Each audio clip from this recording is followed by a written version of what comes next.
여러분은 지금 KBC 여의도 광역방송센터에서 진행하는 백운기의 시사 1번지를 듣고 계십니다. 네, 시사 1번지 2부 시작하겠습니다. 신성범 전 의원, 김유정 전 민주당 의원, 천하람 국민의힘 순천갑 당협위원장, 정기남 조선대 개공 교수 네 분과 함께합니다. 안철수 인수위원장이 총리 안 맡겠다. 자, 그러면 새 정부 초대 국무총리가 누가 될 것인지 정말 궁금합니다. 천하람 위원장, 당 내에서는 지금 혹시 이런저런 얘기 어떻게 나옵니까? 이번에 인수위가 이제 뭐 그런 부분에 있어서는 좀 입단 소개도 잘 되는 편인 것 같긴 합니다. 뭐 일단 경제 관료들 뭐 쭉 이름들 나오고 그 중에서도 노무현 정부와 인연이 있는 뭐 한독수 전 총리 같은 분들도 유력하게 거론되는 것 같긴 하고요.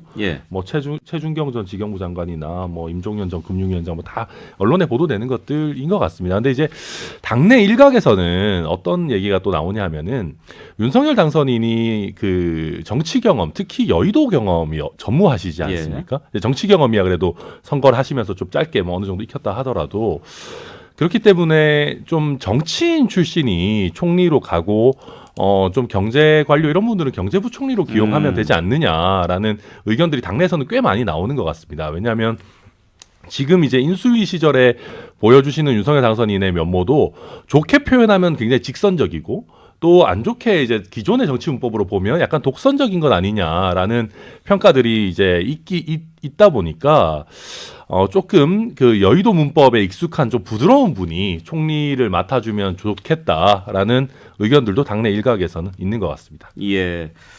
그런데 일단 총리 후임 첫 총리를 누구로 할 거냐와 관련해서 큰 얼개는 김은혜 당선인 대변인이 밝힌 게 있지요.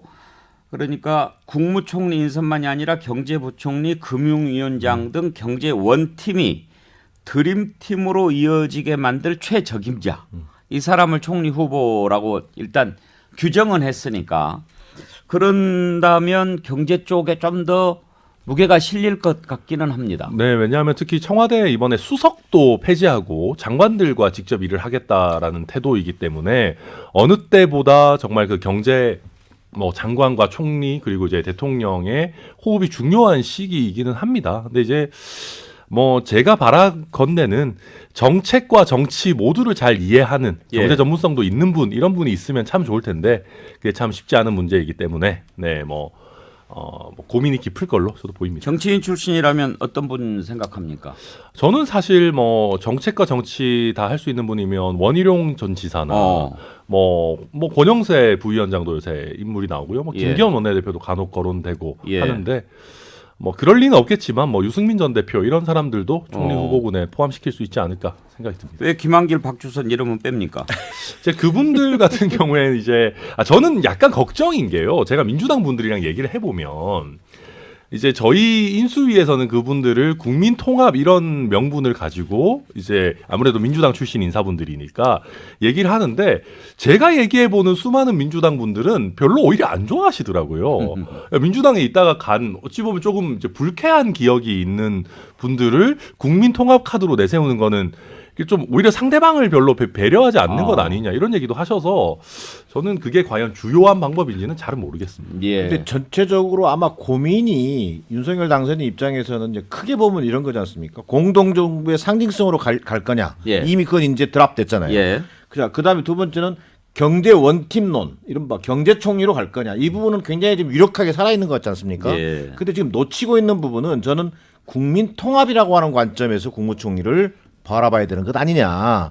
그런 관점에서 과거에 무슨 지역 안배 이런 차원이 아니라 궁극적으로 윤석열 정부가 가장 모토로 내세워야 되는 것이 결국은 국민 통합일 거란 말이에요. 0.73%의 교훈을 바로 그 인사를 통해서 국민들에게 보여주는 거란 말이에요. 그런 면에서 국민 통합에도 부합하고 또 경제 원팀이라고 하는데 부합하는 이런 쪽으로 저는 스펙이 좁혀지지 않겠는가 뭐 이런 개인적인 판단입니다. 그런 점에서 한덕수 전 총리가 유력하게 거론되는 게 아닌가 저도 이제 싶어요. 그런 쪽에다가 그래서 방점을 좀 찍고 싶은 생각은 있습니다. 그렇죠. 무난하죠. 노무현 정부 때 총리를 했나요? 노무현 정부 때 마지막 총리를 하셨죠. 그리고 뭐 또 이명박 정부 때는 주미 대사까지 하셨고 고향은 전라북도로 돼 있고 전주시고 그 아마 그 총리하시기 전에 경제부 총리도 하셨을 거예요. 노무현 정부. 그렇죠. 저는 근데 좀 다른 생각을 하는 이유가 저도 처음에는 이게 이런 경제 논리가 맞다고 생각했는데 곰곰이 생각하면 생각할수록 걱정되는 지점이 있는 거예요. 그래서 국무총리와 경제부총리, 금융위원장, 뭐 경제참모, 경제수석이든 뭐든 이름이 이걸 이렇게 해서 한 세트로 묶어서 경제를 강조한다는 취지인 것 같은데 또 내밀하게 따져 보면은 국무총리 갖고 그렇게까지 경제부총리에게 몇 개들 사안까지를 총리가 하는 게 맞냐 생각도 들고 또 하나는 이게 다 좋은데 말이에요. 진짜 한덕수 뭐 김한길 박주 이름 다 한덕수는 무난함의 대명사잖아요. 무난하다. 아 모난 데도 없고 무난하다. 관료 출신이다. 근데 저는 왜 이렇게 윤석열 당선인이 이 새로운 왜 기풍이랄까 혁신의 기운을 왜 못 불어넣느냐. 다시 말하면 본인이 여의도 셈법과 문법과 어법에 다 모른다 그러면서 담대하게 한번 인사할 생각을 초기 왜 안 못할까. 뭔가 두려움이 있을 텐데. 예를 들어서 아무도 기억하지 않지만 MB 때 김태호 당시 경남지사 48세였습니다. 48살 후보 안 됐지만. 센세이셔널 했죠. DJ 때 보죠. 장대환 당시 매일경제신문 사장. 이 양반이 50세였을 거예요. 이럴 때 약간의 뭐 그 다 실패했지만 새로운 분위기를 만들고 바람을 불어넣는 이런 새로운 시도를 왜 안 하고 꼭 능력이 검증된 사람. 이렇다 보니까 꼭 엘리트주의로 가는 거 아닙니까? 서울대학교 나오고 아이비리그 나오고 관료도 하고 검증도 되고 실력도 있다고. 근데 이 사람들은 뭐가 나지 않은 무난한 사람들이에요. 그래서 나는 왜 새로운 시도, 모험을 하고 이런 신풍, 새로운 바람을 불러일으키는 이 대목에서 왜 윤석열 당선인이 머뭇거릴까 하는 개인적인 의심이 아니라 아쉬움이 있는 거예요. 근데 이제 아무래도 윤석열 당선인이 정치적 경험이 부족하고 또 신인이기 때문에 그런 부분을 보완할 카드로 생각하는 거 아니겠어요? 근데 사실은 김부겸 총리도 지금 총리 58년생이에요. 1958년생. 우리 나이로 64시잖아요. 근데 윤석열 당선인은 대통령이 되면 당선인은 60년생이에요. 그러면은 초기 총리는 사실 김부겸 총리보다 나이가 어린 쪽으로 가주는 게 조금은 맞는 거예요. 사회적 흐름으로 봐서도. 그런 사람을 못 찾았다는 게 문제인데 그리고 또 하나는 뭐랄까 좀 그러니까 이건 좀 심리적인 것이기도 할 것 같은데 좀 용기를 내서 좀 담대하게 한번 시도해보라는 말씀을 드리고 왜 또 여성 총리 이야기는 왜 아무도 안 나오냐고요. 그것도 특이하죠. 옛날에 장상 뭐 이런 분도 있었고 한명숙 총리도 있었고 나름인데 여성계에서도 목소리가 쑥 들어간 것도 좀 저는 특이하게 느껴졌어요. 아니 신현이 그게 특이한 게 아니지 않습니까? 여성가족부 폐지한다 그러고 뭐 할당제 이런 거 문제 많다 그러고 지금 다 그거 반대로 가고 있어가지고 정부조직법 개편할 때 민주당하고 지금 큰 전쟁이 날 그 직전인데 여성 총리 누가 감히 꺼낼 수 있겠습니까? 이런 분위기 속에서 문재인 대통령은 말이 또 조금 막히게 만드시네. 문재인 대통령은 어떻게든 30% 할당제 지키기 위해서 뭐 자격이 되건 안 되건 저는 노력을 많이 하셨다고 생각하는데 그런 거는 뭐 이 분위기에서는 어려움이 있다 생각하고요. 사실 지금 뭐 MB 정부 시즌 2라는 얘기도 나오고 또 지금 총리 후보들 거론되는 거 보면 참신성은 매우 떨어집니다. 그래서 그 후보들 거론되는 거 보면은 또 박근혜 정부 생각이 많이 나는 거죠. 청와대 인사들 비롯해서 올드보이들의 귀환이라고 하지 않았습니까? 그러니까 한마디로 선거 때 내내 얘기했던 윤석열은 다르다라고 했던 것이 결국에는 MB 정부와 박근혜 정부를 비벼놓은 비빔밥 같은 그런 느낌의 이 초반의 인적 구성이 부각되고 있기 때문에 국민들이 좀 실망하고 국정 지지도도 집무실 이전부터 포함해가지고 이렇게 떨어지는 게 아닌가. 그런 아쉬움이 남네요. 신성범 의원님이 생각하시는 그런 담대한 구상 필요하지요. 필요한데 저는 그것을 구사할 만한 윤석열 당선인의 저는 그 기본적인 리더십과 역량이랄까 이런 부분이 대단히 저는 취약한 상황이다. 그건 여의도 정치의 부재일 수도 있겠습니다만 또 정치 신인이기도 하고 또 검사 출신 뭐 26년 경력 외에 사실 뚜렷한 경력이 없잖아요. 그런 데서 오는 그 취약한 리더십과 역량에서 기인한 측면도 있다. 아쉽지만 뭐 그런 것을 발휘할 만큼의 좀 여유와 역량이 갖춰져야 되는 거잖아요. 그리고 또 하나는 이제 그런 것들 때문에 앞서 뭐 나왔습니다만 그 윤석열 정부에 대한 국민적 기대감도 지금 낮잖아요. 그러면 윤석열 당선인 입장에서는 이게 오그라들 수밖에 없는 상황인 것 같다. 그러니까요. 뭐 굳이 변명을 해주면 뭐 그런 느낌입니다. 아니 저도 물론 그러면 옆에 참모들이랑 옆에 다양하고 새로운 구상을 할 수 있는 사람들이 새 물이 들어가야 되거든요. 정치에서 항상 보면은. 근데 경선 때 캠프가 당의 선대위로 옮겨졌다가 다시 한 번 더 좁혀지는 느낌이 드는 이 대목인데 새로운 사람들을 좀 많이 듣고 하면은 옆에서 후보님 당선자님 우리가 빚진 게 뭐 있습니까 진짜 우리 빚진 게 하나도 없잖아요. 한번 멋지게 한번 새로 한번 해봅시다. 이런 이야기를 계속해서 당선인 귀에 다고 머리에 대고 이야기를 해주면은 용기를 내는 거죠. 그럼 사람 좀 찾아봐, 뭐 알아봐 이렇게 될 텐데 둘러싸고 있는 멤버들이 예를 들어서 뭐 비슷한 류라면은 돌고 돌아서 사람의 인적 풀을 찾아온다는 것 자체가 한계 있을 수밖에 없다는 점은 뭐 저도 상상한데. 신성범 의원 얘기에서 국민의힘에 대한 애정이 느껴지는데요. 제가 예. 당연하지 그거야. 새 정부 성공을 기원하는 그런 마음도 읽히고. 아니 당연하죠. 예. 잘 돼야 되는 거지. 안 그러면 뭐 정권 교체하는 의미가 뭐가 있겠습니까? 그러니까요. 국민들이. 그런데 이제 혁신의 기운, 담대한 구상, 또 국민 통합 이런 부분들을 다 아우를 수 있는 절묘한 카드가 있으면 참 좋겠는데 글쎄요. 이런 것을 깊이 좀 들여다보면 야, 저 어디서 찾았지? 이런 인물 나올 수도 있는 거 아니에요? 나올 수 있는 거예요. 근데 그런 분을 대선 후보 중에도 찾기 어려운데 이게 뭐 현실적으로 쉽지 않은 게 있을 거고요. 그리고 저는 그렇게 생각합니다. 이제 그 윤석열 당선인의 그 주변에 계신 분들이 너무 뭐 서울대, 뭐 엘리트 출신 이런 얘기들 하는 것 같은데 지금 윤석열 당선인은 아마 그런 부담감이 있을 겁니다. 극단적인 여소야대 상황에서 우리가 실수 없이 굉장히 이제 잘 실력으로 보여줘야지만 전국 주도권을 가지고 갈 수 있을 거다라는 생각이 강할 거고요. 특히 이제 총리 인사청문회 관련해 가지고도 모험적인 카드를 던졌을 때 만약에 처음에 이제 삐그덕거리게 된다라고 하면 이게 시작부터 굉장히 모양새가 안 좋아지기 때문에 그런 면에서 좀 안정적인 선택을 하고 싶다라는 거는 이해는 가는데 근데 한 9가지 정도는 안정적인 선택을 하더라도 뭐 방금 말씀하신 것처럼 한두 가지 정도는 조금 틀에서 벗어나는 시도 또 다음 정치적인 인재들을 길러내는 어떤 정권을 잡았을 때 사실 당 입장에서 제일 좋은 건 그거거든요. 예. 다음 세대들에게 좋은 경험을 줄 수 있는 기회인데 그런 부분도 좀 고려해 주면 좋겠습니다. 네, 예. 집무실 이전 문제로 기운을 초반에 너무 많이 빼고 갈등을 부추기는 바람에 사실은 그런 동력을 상실한 것 같아요. 초대 총리의 어떤 네. 그 주는 메시지가 굉장히 국민에게 신선하게 다가와야 되는데 그런 기회와 동력을 좀 잃어버린 게 아닌가 그런 생각이 드네요. 4월 3일쯤 발표할 것으로 그렇게 예상한다고 하는데 한번 보도록 하지요. 남은 시간 지방선거 좀 살펴볼까요?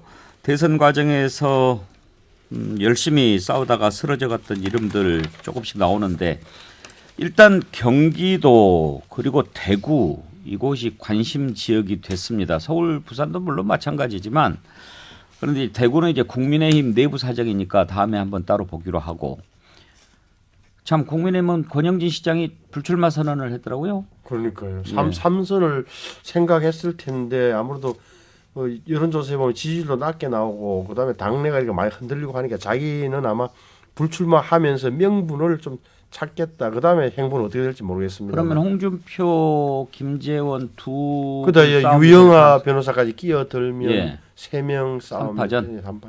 거기도 사실 들어가 보면 재밌는 얘기 많이 나올 것 같은데 하나만 그러면 물어봅시다. 천하람 위원장 보시기에 유영아 변호사가 만약에 출마한다 그러면은 박근혜 전 대통령이 지원 유세 해줄까요? 저는 직접적으로는 안 하실 것 같은데요. 예, 그거 그렇게까지 하실 수가 있나 싶은 생각이 들고요. 뭐 모르겠습니다. 아주 간접적인 그냥 뭐 해석의 여지를 남겨둔 지원 메시지 정도는 하실지 모르겠지만 편지 한 장으로 저를 많이 도와준 사람이니까 도와주세요. 이거 하나 가지고 될까요? 그래서 저는 현실적으로 과연 쉽겠느냐. 지금 이번에 대구시장 후보군들이 결코 만만한 분들이 아니거든요. 저희 국민의힘에서는 다 어마어마한 존재감이 있는 분들이라 가지고 박근혜 대통령이 그걸 섣부르게 본인이 정말로 뭐 유영아 선거 점퍼를 입고 나섰다가 만약에 뜻을 이루시지 못한다고 그러면 그거만한 어떤 그게 없거든요. 그러니까 저는 박근혜 대통령이 나름대로 선거의 여왕이라고 한때 불리셨던 분인데 그런 위험을 감수할 거라고 생각되지는 않습니다. 예. 자, 경기도 한번 가보죠. 지금 일단 안철수 전 대표는 이제 안 나온다고 했고 지금 국민의힘에서 나올 사람들 이런저런 얘기 나오는데 유승민 전 대표 얘기 나오는데 유승민 전 대표 조만간 뭐 입장을 밝힌다 그런 얘기도 들리고 김동연 전 부총리 서울시장이냐 경기지사냐 이런 얘기하는데 본인은 경기지사 생각이 좀 더 많이 있는 것 같은데 당에서는 누가 주냐 뭐 이런 분위기인 것 같고 김유정 의원 보시기에 경기도는 대체로 어떻게 짜일 것 같습니까? 어쩌다 보니까 지금 서울의 민주당 의원들 대다수 차지하고 있고 구청장도 서초 하나 빼고는 다 민주당인데도 불구하고 이번에 서울시장 선거는 민주당의 험지가 돼버렸어요. 그래서 나가겠다는 사람이 지금 없는 상황에서 서울시장 후보는 지금 그렇게 돼가고 있는 거고 경기도는 상대적으로 이번 대선에서 5%를 이겼잖아요. 이재명 후보가 윤석열 당선 인구도 많은 데고 그래서 상징적인 의미가 있는 곳이라서 이번 지방선거에 어떤 척도처럼 돼버렸어요. 성패. 그런데 그래서 후보가 많습니다. 염태영 전 수원시장이 3선 시장인데 제일 먼저 출마 선언했죠. 근데 조정식 의원 5선인데 내가 나가서 이재명의 측근이고 그리고 내 자리에 총선 나오시라. 이렇게 지금 하는 거죠. 시흥을에. 그리고 안민석 의원도 내 이재명의 친구 또 이렇게 얘기하고 있는 거죠. 뭐 내일쯤 뭐 출마 선언 한다는 얘기가 있는데요. 그래서 경쟁자가 워낙 많기 때문에 지금 김동연 전 부총리하고 지금 이제 저희 합당 과정에 있는데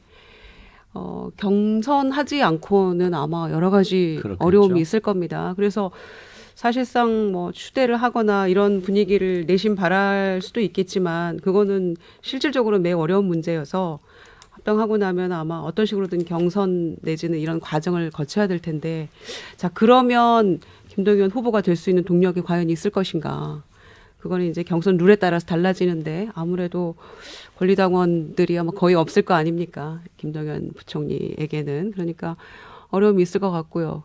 그래서 경기지사 선거에 아마 사활을 걸고 할 것 같습니다. 민주당으로서는 여기 경기도를 지면 사실은 전에 정권을 이제 야당할 때도 또 서울시장이 이를테면 민주당 시장이 버텨줬기 때문에 사실은 구청장이나 또 뭐 그 총선 때도 좀 이렇게 좀 견인할 수 있는 지방선거 때도 그런 힘이 있었던 것인데 이번에는 경기지사가 그런 역할을 할 것 같아요. 예. 그래서 아마 굉장히 고민이 많이 되는 곳이고 후보가 많아서 오히려 고민이 되는 곳인데 국민들이 보시기에 또 마땅한 후보가 있는지는 또 별개의 문제인 것 같습니다. 근데 그 얘기를 좀 해보고 싶은데 정진환 교수. 지금 뭐 대선 결과만 놓고 서울에서는 지고 경기에서 이겼으니까 경기는 해볼 만하고 서울이 험지다 이렇게 얘기하지만 지방선거 우리가 쭉 보면 서울하고 경기는 완전히 연동돼 있지 않습니까? 그렇죠. 하나의 선거구라고 해도 과언이 아닙니다. 예. 네, 그런 의미에서 저는 그 민주당이 지금 그 접근하고 있는 방식에 대해서 좀 근본적인 전환이 필요하다고 생각해요. 무슨 의미냐면 실제 5월 10일 윤석열 당선인 취임하죠. 그다음에 6월 1일 바로 이어지는 지방선거입니다. 지방선거 자체가 방금 얘기하신 것처럼 서울 불리하고 경기 유리하고 뭐 4, 5% 갖고 얘기하는 것 자체가 큰 의미가 없다. 결국은 저는 윤석열 당선인과 치르는 허니문 기간인데 굉장히 어려운 선거가 될 거로 보여집니다. 자, 그렇다면 어떤 명분과 가치를 남길 거냐에 대한 데 주목할 필요가 있겠다. 저는 그 관점에서 두 가지를 제안하고 싶은데요. 지금 저는 송영길 서울시장 차출론 정말 저는 망조드는 길이라고 생각합니다. 무슨 얘기냐면 이번 대선에서 놓쳤던 것이 뭐냐면요. 소위 이른바 개혁 진보 세력의 연대를 복원시키는 과정이 나는 이번 지방선거가 될 필요가 있겠다. 자, 이를테면 그렇습니다. 정의당의 심상정 후보를 내세우면 안 되는 겁니까? 다당제라고 하는 것을 염두에 둔다 하더라도. 자, 그 다음에 두 번째는요. 그 담론의 문제입니다. 결국은 정치 교체를 지난 대선 막판에 내걸었단 말이에요. 그럼 이런 것들을 구체화시키는 하나의 계기로 지방선거를 좀 활용할 필요는 있겠다. 근데 지금 당에서 접근하는 방식은 이재명 대권 만들기라든가 또는 당내 권력 경쟁 구도 이 속에서 경기를 어떻게 하고 내가 이재명의 뭐 예를 들면 적자입니다. 친구입니다. 이런 논법 그다음에 이번 대선에 가장 큰 패배가 있는 후보 다음에 선거 책임이라면 아마 송영길 당대표일 텐데 그 패장을 서울시장에 전략 공천하겠다? 나는 어떤 명분도 그 지지자뿐만 아니라 국민들에게 전달하기 힘들 거다. 그래서 그 발상의 전환이 지금 민주당 지도부에게 필요한 상황이다. 송영길 서울시장 후보는 십자가일까요? 아니면 본인이 원하는 걸까요? 저는 본인이 일정하게 작업을 하고 있다는 느낌이 들 정도예요. 그리고 여론화 작업을 하고 있다는 느낌인데 저는 과거 천정배 의원님이요. 십자가인 척. 네. 과거 천정배 지금 뭐 국회의원 신분은 아닙니다만 안산의 4선 의원을 하고요. 어느 날 갑자기 서울시장에 출마합니다. 본인의 대권 프로젝트 때문이거든요. 그냥 그것 때문에 천정배 의원은 정치적으로 거의 소멸돼 가기 시작합니다. 아니 도대체 명분으로 봐도 그래요. 인천에서 지역구 의원 하시고 3선 하시고 인천시장까지 하신 분이 서울시장에 무슨 명분으로 나오는 겁니까? 저는 그런 부분조차도 기초적인 부분에 있어서 지금 성립이 좀 안 되고 있는 상황이다. 개혁진보 세력 연대하면서 심상정 후보 얘기하셨는데 아주 신박하게는 했는데 그런 아이디어가 대선 때 나왔으면 어땠을까 싶네요. 가장 아쉬운 대목이죠. 예. 그런 노력 자체도 지금은 포기한 느낌이라는 거죠. 자, 또 하나 궁금한 게 과연 이재명 고문이 지방선거에서 어떤 역할을 할 것인가 하는 건데 신성범 의원 혹시 지원 뉴스에 나올 가능성 어떻게 보십니까? 저는 지금 민주당 사정을 잘 몰라서 그렇습니다. 그 지원 유세까지 나오실겠습니까? 저는 오히려 지금 제가 보는 대목은 지방선거와 관련해서는 경기도에서 예를 들어서 유승민 전 의원이 국민의당 후보로 나올지 안 나올지 나오게 된다면 오히려 이재명 대 유승민 대결 구도로 가는 것 아니냐는 그런 상상을 해보죠. 왜 그러냐면은 어떻게 보면 유일하게 수도권에서 이긴 데가 46만 표 차이로 이재명 후보가 윤석열 후보를 이긴 데가 경기도잖아요. 그런데 유승민 후보, 경기지사 후보 그 비판은 방금 송영길 전 대표한테 향한 거하고 거의 궤를 같이 하지 않나요? 궤를 같이 하지만 좀 다른 대목이 있는 거예요. 예를 들어서 지금은 그러면은 예를 들어서 지금 현재 33개 시장 군수, 33개 시군 가운데 29개 시군이 민주당이잖아요. 시장 군수 두 곳 빼놓고 그다음에 도의원이 142명인데 132명이 민주당이에요. 이런 상황에서 지금 국민의힘의 시장이나 군수, 도의원, 지방선거 나가던 후보자 입장에서는 그나마 득표력이 자기 득표에도 도움이 되는 전국적으로 지명 있는 후보가 나와주는 게 몇 프로라도 자기한테 유리하다고 보기 때문에 과거 전력을 떠나서 유승민을 그렇게 마다할 배척할 이유가 별로 없는 구조로 되어 있는 것도 또 다른 대목이에요 사실. 근데 이 얘기가 사실은 송영길 대표 차출론도 동일한 논리입니다. 네, 서울 네. 선거를 견인할 분이 동일한 필요하다는 논리지만 거니까. 네. 대선 패배한 패장이고 다음 총선 불출마한 선언까지 얼마 전에 했는데 그리고 뭐 그 제명시키겠다고 의원 이런 얘기도 지금 지켜지지 않고 있잖아요. 그래서 이 처절한 반성의 모습도 보이지 않고 또 원내대표였던 윤호중 비대위원장의 송영길 서울시장 후보면은 당이 그냥 반성 없이 구렁이 담 넘어가듯 넘어가겠다는 건데 그거를 누가 국민들이 다 보고 저희보다 더 잘 기억하고 계시더라고요. 그런 점에서 그거는 좀 넌센스다 생각하고요. 유승민 후보가 명분 때문에 고민을 하고 뭐 금명간에 그렇죠. 발표한다고 하는데 방금 이재명 후보와 매치 말씀하셨는데 그것도 또 하나의 넌센스죠. 대선 출마하겠다고 경기지사 사퇴하고 나온 분이 그리 가면 되겠습니까? 아니 기사가 아니라 내 말은 대리점 비슷하게 이렇게 유승민 대 오늘 이재명 좀 후보의 영향력 하고 싶은 얘기가 많았는데 하고 싶은 얘기에 비해서 시간은 짧네요. 여기서 줄이죠. 함께해 주신 네 분 감사합니다. 백운계의 시사 1번지 내일 오전 11시에 다시 찾아뵙겠습니다.